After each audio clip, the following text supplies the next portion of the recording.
మంచిది. దేవుని ఘనమైన పరిశుద్ధ నామముకే మహిమ కలుగును గాక. దేవుని యొక్క మహాకృపను బట్టి గతకాలం అంతా కూడా దేవుడి కాచి కాపాడే రెక్కల కింద దాచి మరొక రోజు ఆయన సందర్భంగా గడపడానికి ఆయన సమయాన్ని మనకి దయచేసాడు. అందుని బట్టి దేవుని నామముకే మహిమ కలుగును గాక. చిన్న ప్రార్థన చేసుకుని వాక్య భాగంలోకి వెళ్దాం.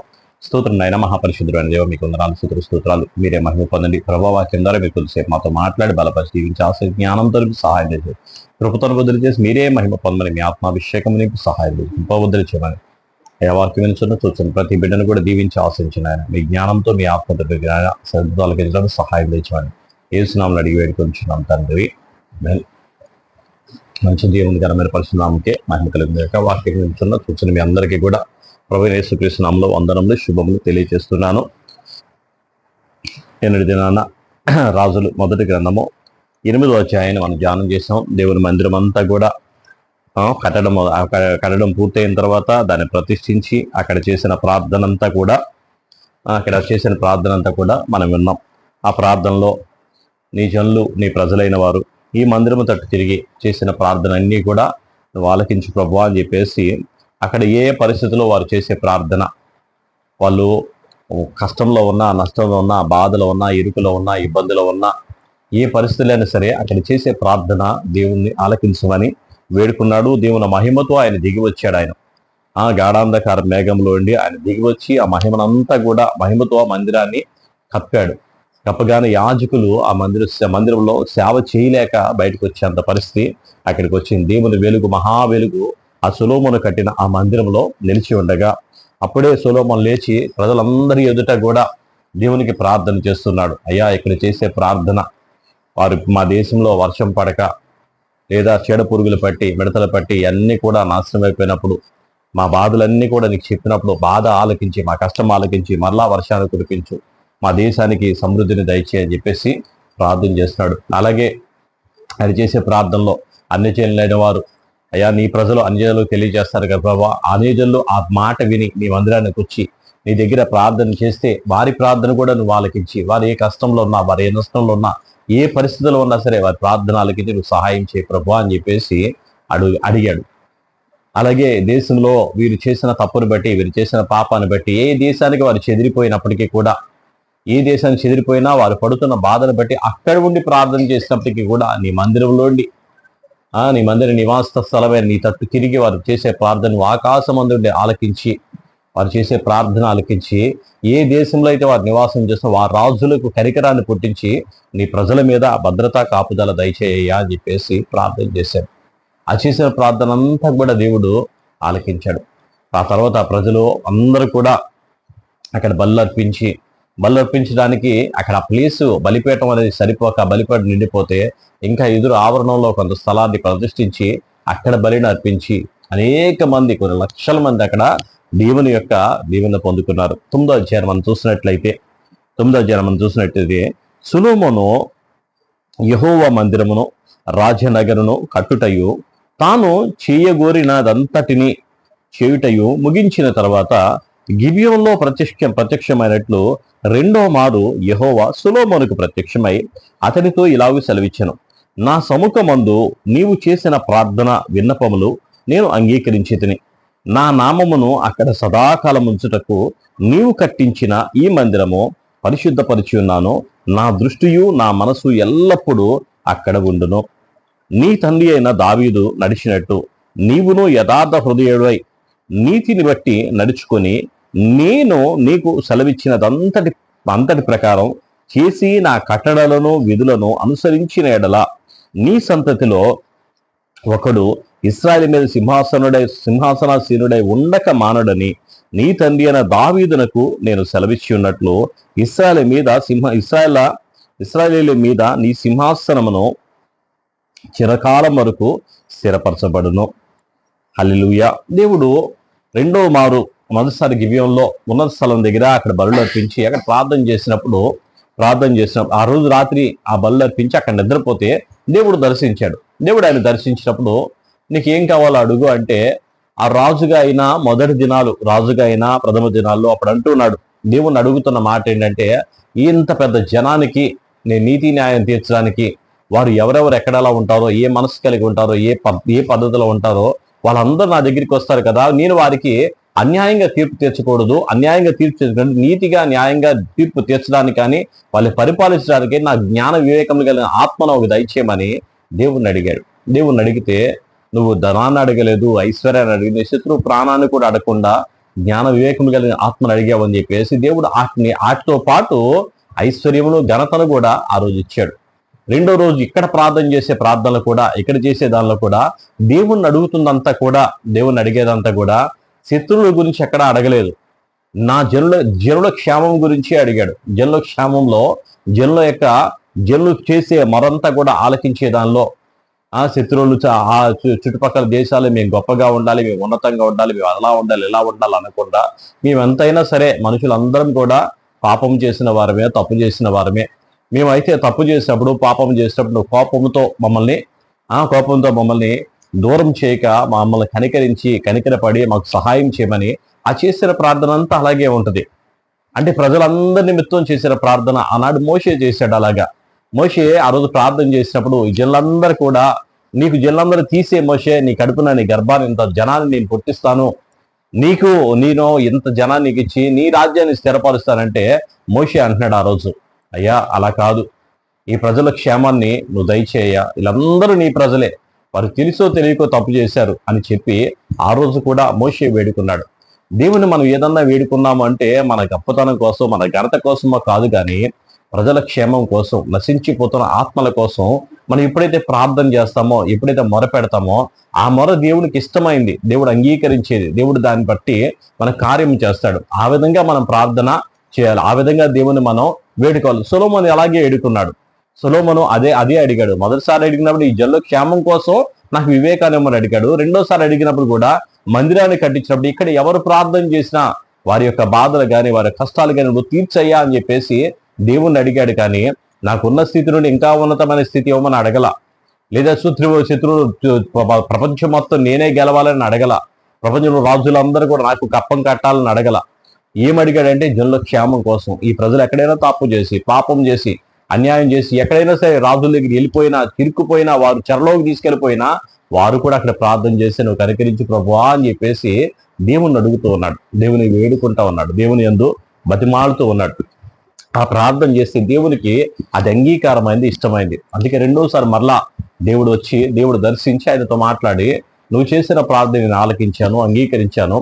ఈ మందిరం మీద, నువ్వు కట్టించిన మందిరం మీద సదాకాలం కూడా నాకు అందృష్టి ఉంటుంది, నా మనసు ఇప్పుడు కూడా దీని మీద ఉంటుంది, ఇక్కడ చేసేవారి ప్రార్థన మీద చేసే ప్రార్థన నేను ఆలకిస్తాను అని చెప్పేసి దేవుడు ఆ రోజు సెలవిచ్చాడు. అని చెప్పి ఇంకో మాట అంటున్నాడు కదా, మీ నాన్న అయిన దావీదుతో నేను మాట సెలవిచ్చాను, ఇశ్రాయేలు మీద ఏలడానికి, సింహాసనం మీద కూర్చుండడానికి నీలాగా యథార్థంగా ఉన్నవాడు ఎవడున్నా సరే నీ కుమారుల్లో ఒకరిని ఈ సింహాసనం మీద నేను కూర్చుండి పెడతాను అని చెప్పి ఆ రోజు వాగ్దానం చేశాడు. వాగ్దానం చేసిన రీతిగానే దేవుడు ఆ వాగ్దానాన్ని మర్చిపోలా. దేవుడు కావాల్సింది నీతి, యథార్థత. దేవుడు కావాల్సింది ప్రజల క్షేమం. ఆ ప్రజల క్షేమం కోరి మనం చేసే ఏ ప్రార్థన అయినా సరే, మనం చేసే ఏ పని అయినా సరే దేవుడు అంగీకరిస్తాడు, దేవుడు దాన్ని ఆలకిస్తాడు. అది చెబుతూ ఉన్నాడు. చూడండి ఇక్కడ మళ్ళీ మనం చదువుకుందాం.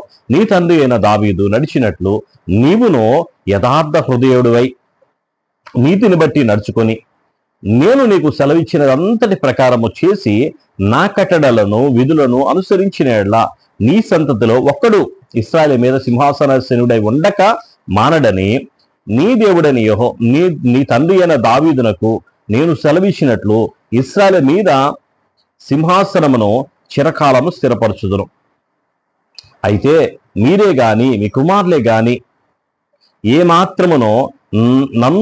ఏమాత్రమైనను నన్ను వెంబడించుట మాని నేనిచ్చిన ఆజ్ఞలను కట్టడలను అనుసరింపక ఇతరమైన దేవతలను కొలిచి పూజించిన యెడల నేను ఇశ్రాయేలుకిచ్చిన ఈ దేశంలో వారిని ఉండనీయక వారిని నిర్మూలన చేసి నా నామమును నేను పరిశుద్ధపరిచిన ఈ మందిరమును నా సముఖములో ఉండి కొట్టివేసేదను. ఇశ్రాయేలు సర్వజనములో చెదిరిపోయి సామెతగాను హేళనగాను చేయబడుదురు. ఈ మందిర మార్గమున వచ్చువారందరూ దాన్ని చూచి ఆశ్చర్యపడి ఇసి అని యెహోవా ఈ దేశమునకును ఈ మందిరమునకు ఇలాగున ఎందుకు చేశానని అడుగగా జనులు ఇట్లందరూ ఐగుప్తు దేశంలోండి తమ పితరులను రప్పించిన తమ దేవుడైన యెహోవాను వారు విడిచి ఇతర దేవతలను ఆధారంగా చేసుకొని కొలిచి పూజించుచూ వచ్చిరి గనుక యెహోవా ఈ కీడంతయు వారి మీదికి రప్పించి ఉన్నాడు. సొలొమోను యెహోవా మందిరమును రాజనగరును ఈ రెండింటిని 20 సంవత్సరంలోగా కట్టించెను. అతడు పని ముగించిన తరువాత రాజైన హీరాము సొలొమోను కోరినంత మట్టుకు దేవదారులను సరళ వృక్షమానులను బంగారమును అతనికిచ్చినందున సొలొమోను గలిలయ దేశమందున్న 20 పట్టణములను హీరాముకు అప్పగించెను. హీరాము సొలొమోను తనకు అప్పగించిన పట్టణములు చూచుటకు తూరు నుండి రాగా అవి అతని దృష్టికి అనుకూలమైనవిగా కనబడలేదు. గనుక నా సహోదరుడా, నీవు నాకిచ్చిన ఈ పట్టణములు ఏ పాటివి అనెను. నేను నేటి వరకు వాటికి కాబూల్ అని పేరు. హీరాము 240 మనుగుల బంగారమును రాజునకు పంపెను. 240 మనుగుల బంగారం రాజుకు పంపెను. ముందు మాటలో మనం చూసినట్లయితే దేవుడు చెప్తూ సొలొమోనుకు సెలవిచ్చిన మాటలు ఏంటంటే, నీ రాజసింహాసనం మీద కూర్చొని నీ ప్రజలందరినీ ఏలేటప్పుడు నా తట్టు మాత్రమే తిప్పాలి. ఇతర దేవతల తట్టు గాని యథార్థత లేకుండా బ్రతికే విధానం గాని నేను సహించను, నేను దాన్ని ఒప్పుకోను. మీరు ఎవరైనా గనక అలా చేస్తే ఆ మందిరము నా సముఖం నుండి నేను కొట్టివేస్తాను. ఆ మందిరం మీద చేసే ప్రార్థన నేను ఆలకించను. అక్కడికి వచ్చి ఎంత ప్రార్థన చేసినా దానివల్ల ఉపయోగం లేదు. అయితే మీరు యథార్థంగా ఉండి మీ ప్రజలందరినీ కూడా చక్కగా నా తట్టు తిప్పినట్లయితే నేను వారి మధ్య ఉంటాను అని చెప్పి దేవుడు వారితో సొలొమోనుతో సెలవిస్తూ చెబుతున్నాడు.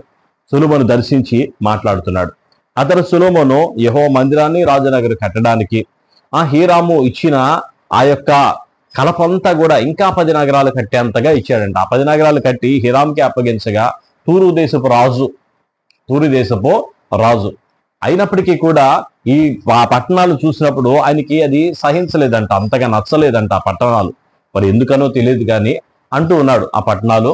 అయితే తూరు దేశపు రాజు అయిన హీరాము అతనికి ఇచ్చిన బంగారం 240 మనుగుల బంగారాన్ని ఇచ్చాడు. తర్వాత 15వ వచనంలో యెహోవా మందిరమును సొలొమోను నగరమును మిల్లోను యెరూషలేము యొక్క ప్రాకారమును హాసోరు మెగిద్దో గేజెరు అను పట్టణములను కట్టించుట సొలొమోను వెట్టి పని వారిని పెట్టెను. ఐగుప్తు రాజైన ఫరో గెజరు మీదకి వచ్చి దాన్ని పట్టుకొని అగ్ని చేత కాల్చి ఆ పట్టణమందున్న కనానీయులను హతము చేసి దానిని తన కుమార్తె అయిన సొలొమోను భార్యకు కట్నముగా ఇచ్చెను.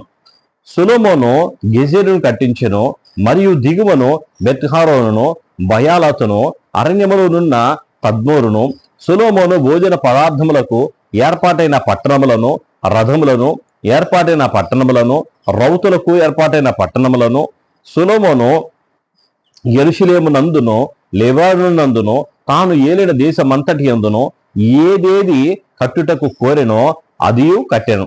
అయితే ఇశ్రాయేలు కాని అమోరీయులు హిత్తీయులు పెరిజ్జీయులు హివ్వీయులు యెబూసీయులు అను వారిలో శేషించిన వారు ఉండిరి. ఇశ్రాయేలు వారిని నిర్మూలన చేయలేకపోగా వారి దేశమందు శేషించి ఉన్న వారి పిల్లల్లోనూ సొలొమోను దాసత్యం చేయ నియమింపగా నేటి వరకు అలాగే జరుగుతున్నది. అయితే ఇశ్రాయేలీయులు ఎవరికైనాను సొలొమోను దాసులుగా చేయలేదు. ఇశ్రాయేలు ఎవరినైనాను సొలొమోను దాసులుగా చేయలేదు. వారు రానువారుగాను తమకు సేవకులుగాను అధిపతులుగాను సైన్యాధిపతులుగాను అతని రథాధిపతులుగాను రౌతులుగాను ఉండిరి. సొలొమోను యొక్క పని మీదనున్న ప్రధానులు 550 మంది. వీరు పనివాండ్ల మీద అధికారులుగా ఉండిరి. ఫరో కుమార్తె దావీదు పురము నుండి సొలొమోను తనకు కట్టించిన నగరుకెక్కి రాగా అతడు మిల్లోను కట్టించెను. మరియు సొలొమోను తాను కట్టించిన బలిపీఠం మీద ఏడాదిలో 3 మార్లు దహన బలులను సమాధాన బలులను యెహోవాకు అర్పించుచు యెహోవా సముఖమునందు పీఠం మీద ధూప ద్రవ్యములను వేయుచుండెను. పిమ్మట అతడు మందిరమును సమాప్తము చేసెను. మరియు రాజైన సొలొమోను ఏదోమో దేశపు ఎర్ర సముద్రము అందున్న ఏలాతు దగ్గర ఎసెన్గోబేరునందు ఓడలను కట్టించెను. సొలొమోను సేవకులతో కూడా హీరాము సముద్ర ప్రయాణము ఎరిగి ఓడవారైన తన దాసులను ఓడల మీద పంపెను. వారు ఓపీరు అను స్థలమునకు పోయి అచ్చటి నుండి 840 మనుగుల బంగారమును రాజైన సొలొమోను వద్దకు తీసుకొని వచ్చిరి. హల్లెలూయా. ఆ దేశమంతా కూడా దేవుడు దీవిస్తున్నాడు, దేవుడు ఆశీర్వదిస్తున్నాడు.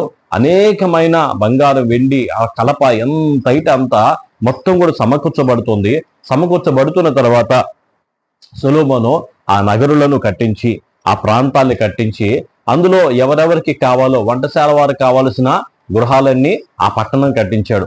అలాగే మనం చూస్తాం కదా, కొన్ని ప్రదేశాల్లో కొన్ని ప్రాంతాలకి క్వార్టర్స్ కట్టించినట్టుగా, కొన్ని పనిచేసే వారికి ఆ క్వార్టర్స్ లో వారందరికీ కూడా ఇల్లు కట్టించినట్టుగా ఈ పనిచేసే వారని ఊర్లే కట్టించాడు ఈయన. మనం కట్టించే క్వార్టర్స్ లాంటిది కడతారు, కానీ ఇక్కడ అలా కాదు, ఊరే కట్టించాడు, నగరులే కట్టించాడు. నగర్లు కట్టించి వారందరికీ కూడా రానువా వారికి, అలాగే ఆ వంట సామాగ్రి చూసే వాళ్ళందరికీ ఏ పనికి ఆ పనికి నగర్లు కట్టించి వారందరికీ కూడా వారు స్థిరపరిచాడు. వాళ్ళందరికీ కావాల్సిందంతా కూడా సమకూర్చాడు. అలాగే ఓడలను కట్టించి రేవులు కట్టించి ఓడలన్నీ కూడా ఈయన సొంతంగా పెద్ద పెద్ద ఓడలు అవన్నీ చేయించి ఎక్కడో దూరం నుండి బంగారం కానీ కలప కానీ అన్ని చేరవేయడానికి, అలాగే వెట్టి పని వారు చేసేవారందరూ కూడా అక్కడ నుండి ఎబుసీలను హివీలను ఏర్పాటు చేసుకున్నాడు. కానీ వెట్టి పని చేసేవాళ్ళు ఇశ్రాయేల్ ఎవరిని కూడా ఏర్పాటు చేసుకోవాలా. ఇశ్రాయేల్ ప్రజలందరికీ కూడా రానువా వారు కానీ పై అధికారులు కానీ ఆయన ఉద్యోగాలు, జాబులు అన్ని కూడా అలాంటివి ఇచ్చాడు. ఆ రోజు అలాంటి పరిస్థితి అంతా కూడా సొలొమోను చేసి ఉన్నాడు. అయితే దేవుడు భేదం చూపేవాడు కాదు. సొలొమోను చేసిన కొన్ని పొరపాట్లు ఈ రోజు కూడా ఈ ప్రపంచాన్ని ఏలే స్థితిలోనే ఉన్నాయి. దేవుడి మాటలు దీవించి ఆశ్రయించును గాక, దేవుని కృప తోడే ఉండి నడిపించును గాక. ప్రార్థన చేసుకుందాం. స్తోత్రం నాయన, మహాపరిశుద్ధుడైన దేవ, మీకే వందనాలు, స్తోత్రాలు. మహోన్నత మహాదేవుడా, గొప్పవాడా, మీకు స్తోత్రం. వాక్యమైన దేవుడు నాయన ప్రభువా, తండ్రి మీకు స్తోత్రాలు చేస్తాం. మీరే మహిమ పొందండి, కృపతో నింపండి. వాక్యాన్ని ప్రభావ హృదయంలో నాయన ముద్రించి భద్రపరిచి సహాయం నడిపించి కృపతో వదిలి చేసి మీరు మహిమ పొందమని మీ ఆత్మాభిషేకముతో నింపి సహాయం చేసి ప్రభువా మీకు వందనాలు చేస్తాం. మీరే మహిమ పొందండి. దయతో జ్ఞాపకం చేసి కృపతో జ్ఞాపకం చేస్తున్నారు. వాక్యాన్ని ఆ హృదయంలో అయ్యా నింపి బలపరిచి భద్రపరిచి సహాయం చేసి కృపతో వదిలి చేసి మీరు మహిమ పొందని యేసు నామములో అడిగి వేడుకొనుచున్నాం తండ్రి. ఆమేన్.